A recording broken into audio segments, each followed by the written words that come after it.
if you've ever felt like doubt has overcome you a little bit, if you've felt like confidence is fleeing in the wind, right? You got a little bit of dust in the wind is your confidence. Or if you feel like you need something to grab a hold of that and be a little bit better, then I want to touch on some elements of why you may be experiencing a little bit more self-doubt, or you're listening a little too much to what others are saying, and how you can build the confidence for yourself. So for those of you that are brand new or maybe forgot, my name is Andrew David. This is Blake Newbar's partner program. Hopefully you guys are watching live. Occasionally, feel free to watch on the replay. They pop up on YouTube about 8 hours after the fact. Yesterday's call is already up there, and this goes hand in hand with that. And there's a reason for it. Stepping into anything you do, anything that's new, doubt has a tendency to creep in. That's just part of life. And if you're assuming that you're going to get through this process without experiencing any doubt, then I got a whole heck of a lot of people I can let you talk to that would tell you you're crazy, right? Because it's going to happen, and that's okay. And you've got to understand that it's okay. You've got to understand that things aren't going to be perfect, and yet you can continue to move forward, right? I see if I can find, I got an email from one of my mentors this morning, and I want to see if I can find just real quick. There's a handful of things that entrepreneurs are going to hear consistently all the time when they're starting something new, right? So here we go. Either you're going to hear it or it's being said behind your back, okay? And this is what's going on, right? These things all the time. Listen, you're never going to make it, or you got to be careful, right? You really need to be careful if you're going to do this, or if you're going to take this step, or you're going to push yourself there, or you're going to spend that. You need to be careful. Behind your back, they're saying, she just thinks she's special. She thinks she's a little bit better than we are, right? It happens. Family, friends, they do it. Absolutely. And it pops up. I think it was Ernie yesterday said that, a lot of times they're doing it because they mean well and they want to help. And they do sometimes when they tell you to be careful, but part of it's this fear that they've got for themselves. Next, all that he really cares about, all she really cares about is money. All they really care about is success. Oh, they should pay more attention to their family. They should pay more attention to their friends, right? So they start to campaign to diminish character. And then once you start doing well, once things start to happen, she just got lucky, just hit it at the right time. Man, timing just couldn't have been more perfect. She got lucky with what it was. It's not going to last, right? All of those things. That's a moment where they're compensating for their lack of effort because they don't want to attribute it to the work that you've done. They don't want to attribute it to the self-work that you've done. They want to attribute it to luck. Next is, they'll see you down the road and think about that, high school reunion or the ex that you ran into or someone else. And they go, I always knew you were going to make it. You just always had that something special, right? There are things that that happen and that are said behind your back, in front of you. Carolyn, people are more comfortable with you when you're average. It's absolutely true because they want to be average.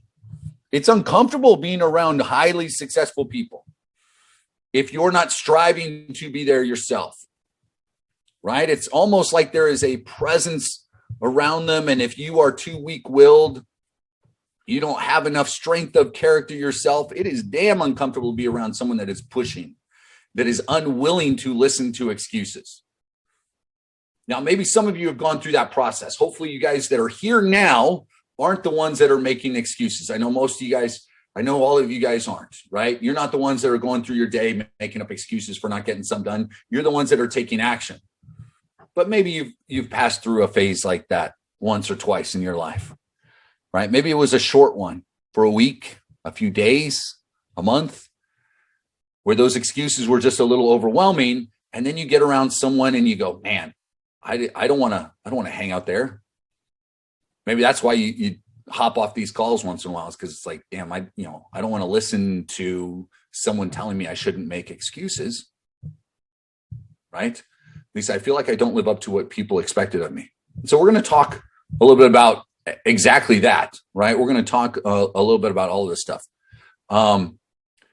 I slow up more from what I tell myself rather than from what others might say. And that's absolutely true for many, many of us. So here's a couple of things that happen. And why that doubt is there. Number one is you lack clarity on what you want. Over and over and over again, you will hear me scream this from the top of my lungs. Clarity, ladies and gentlemen, you need clarity. If you're struggling with self-doubt, it's because you're still unsure of what it is you want. So you need to take a few moments and figure that out. Next, you struggle with self-doubt because you procrastinate. You allow that inaction to take over, right? When you allow the doubts and inaction to take over, then your willpower just bottoms out, and you've got to be able to work on it. Don't allow procrastination. And so what he says there, I know it's kind of hard to read.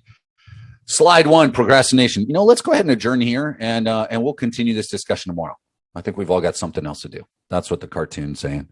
So you procrastinate. And the more you procrastinate, the more you will deal with self-doubt. Here's another reason.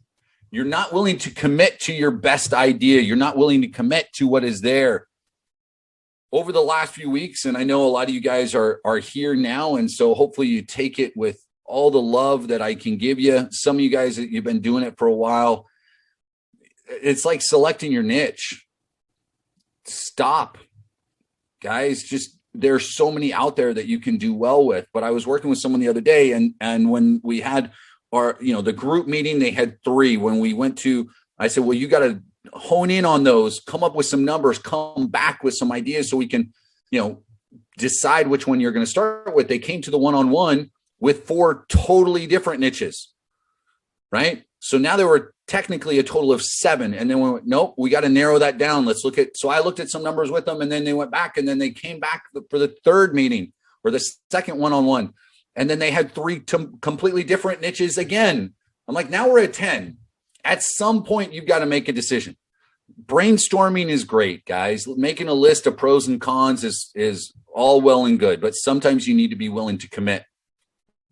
And you're just doubting yourself and your ability to make a positive decision. And maybe some of that's because you look too much at the obstacles that you faced in the past or the things that you didn't overcome. You haven't started to celebrate enough of the wins to know that you're capable of making good decisions.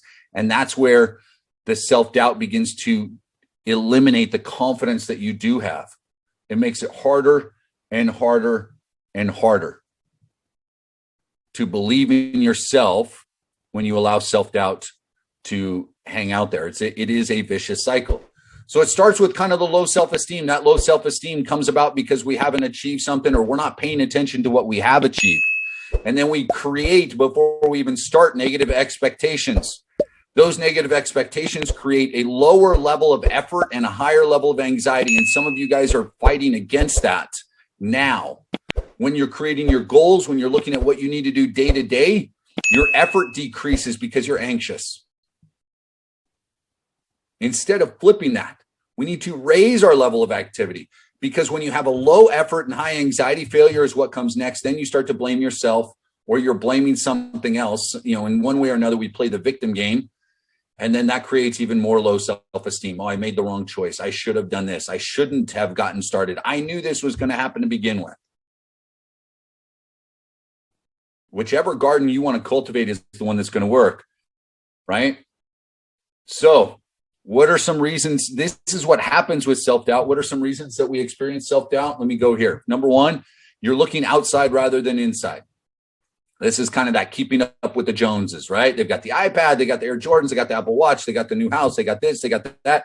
You're looking on social media and you're going, why aren't I there? You're trying to compare your start with their end. Or you're not paying attention to the BS that is really behind the scenes that they don't want to talk about. A real simple thing. One of the biggest obstacles that some of you guys have is because you're scared of technology. And you think that with technology, things just aren't going to work out for you. You're going to struggle with it too much. And you go, well, Andrew, you've been doing this for a while. Look, and I know it's not a big deal. This morning I had, it was my 4th or 5th one-on-one meeting early this morning, when I finally realized, like, the 3 meetings beforehand, I was working. And so if I don't know if some of you guys are on the call, I don't have the full list of names in front of me. If you were on one of my one-on-one calls earlier and you were upset and frustrated because the technology, because your speaker wasn't working and you couldn't hear me, even though I was talking, I'm going to let you know it was my fault because I didn't have my microphone turned on and we were talking back and forth and I'm going, I can hear you fine. I don't know why you can't hear me. Well, it's because I did this. And all I needed to do was turn it back on. And so I had 3 or 4 people that were getting frustrated and going, man, technology just never works for me. And I said, it's okay. We'll figure it out. It happens. When in truth, it was my fault. Right? Point is simply that don't always compare where you are to other people because we've all got different problems for different reasons. Right? It's stuff that happens. So anyway, next, you lack the courage. One reason that self-doubt is there is because you just don't have the courage. You see the life you've always dreamed of, but at some point you feel afraid and you're saying, I don't deserve it. Sometimes it's simply because you're afraid of being happy. You're not sure if you're worthy of that happiness. Look, quit building the list of excuses. Start writing your own destiny. That comes with a decision, by the way, guys. That's the first step to build courage, clarity, and commitment. But you've got to decide. So you lost touch with yourself. There's all of the distractions. You're getting busy, but it's blurring your actual potential. You need to trust yourself more. No one knows yourself better than you do. But I'm going to say there is a caveat here. You've got to understand the challenges that you've already overcome in your life. Use that to strengthen and regain your focus and understand that when I say trust yourself, I don't mean trust your limitations unless you're nearing that point of burnout. And then yes, I can feel, hey, now I need to go get a massage. I need to get away for a couple of days. I need to do this. I need to go get my feet in the ocean, right? Like that's one of my things. I need to take a few minutes to read for myself. Absolutely. But there's a very good chance that you are capable of pushing yourself a little beyond where you are right now, right? So trust yourself. But if you're the one telling yourself to limit your activity, then you need to look at it and say, am I listening to this cycle? And so I want to limit my effort because I'm anxious about it. Or is it seriously something that I need to work on? Next, you are your own worst critic. So this was, I think it was Robert that wrote this a minute ago, whoever it was. All right. Don't be too harsh on yourself when you get started, right? So kind of what I said a minute ago, you can't judge a novice with the bar of a pro. Don't expect those pro results at the very beginning. And then learn to be compassionate with yourself. Stop assuming you're going to be an expert at everything. Embrace a learning mind. Every single one of you hopefully heard me say it on the strategy call. When I talk about it as a group, I say one of the things that you need to do each and every day is a balance between education and execution. Meaning you've got to get stuff done, but you can't expect to begin at a level of an expert. You need to educate yourself continually, all the time. And if I'm educating myself, then at the very beginning, think back to when you were first writing stories or just penmanship. At the beginning. Remember we had those big lines when you were writing something before and they were like this thick. They had the dotted line in between and you would make your uppercase and we had to work on cursive. All of us here, I think, are old enough that we actually learned how to write in cursive, right? Even though we may not use it ever now. You know, now if I write, it's almost all capital, right? And I know I can read my writing. I don't know if anybody else can, but when we started, right, you're writing slow and they'd have the dotted lines and you'd write the G, 10 times across the page. And then you'd have the lowercase g. Guys, your marketing right now is kind of the same type of thing. You're practicing over and over and over. And with templates, you have the lines and then the dotted lines. And here's what you do, but you've still got to fill those in, meaning there's a learning curve. You've got to be willing to go through that process. If you're scared to jump that, then there's going to be issues. Or if you're trying to jump that, people who didn't learn cursive don't have signatures. They just print their names. Yeah, you look at some pro athletes today and what they do for their signatures on cards, and it's just a line. Anyway, One reason that you have self-doubt, you let overthinking silence the voice of your passion. You're just thinking too damn much. You're trying to be too logical.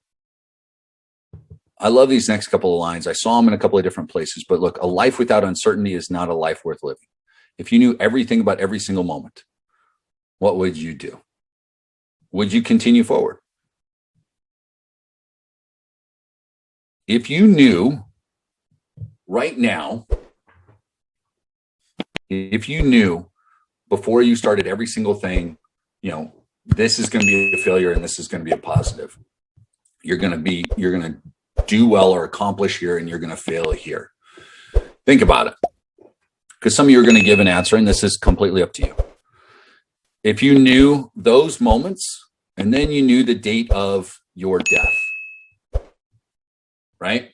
Now here's where I think this gets a little interesting, because rarely people put the two together. How you guys have all kind of heard that or thought about it. Man, if I knew the day, like how and when I was going to die, I would do all of these things, right? Oh, I would go do this. I would, I'd do the skydiving and ride a bull, and I would tell the person that I always had a crush, like you would go through everything. You'd walk away from a relationship. You'd jump into a relationship. If you do this, you do that, right? Yeah, Forrest, you take away hope, right? You really do. If you knew the exact moment and how of your end, how would you live your life? Now, if you also knew what was going to be successful and what wasn't, would you want it? Now, me personally, yeah, it would be great to succeed at everything you did, but where's the growth? I think for me, over the course of the last 20 some years of my life, all of the ups and downs, yeah, you wouldn't grow, you wouldn't learn anything new. All of the ups and downs, all of the challenges, everything that's happened, I wouldn't give up the growth. There are some things I wish I had done differently, but when I stop and I think, I wouldn't be here if I had. And I wouldn't have grown into who I am and where I'm going. And I know that is on a better path than I was before. And that came simply because of some wrong choices and some failures that I've made, both personally and professionally. And so think about it. So, Vicky, I've contemplated this question many times. No, I don't wish I knew the future, right? And yet, pain and defeat equal growth. So, guys, what are you doubting yourself so much for? Why are you trying to be certain and have absolute confidence before you do anything? Why do you want to know that everything is going to work before you take some action?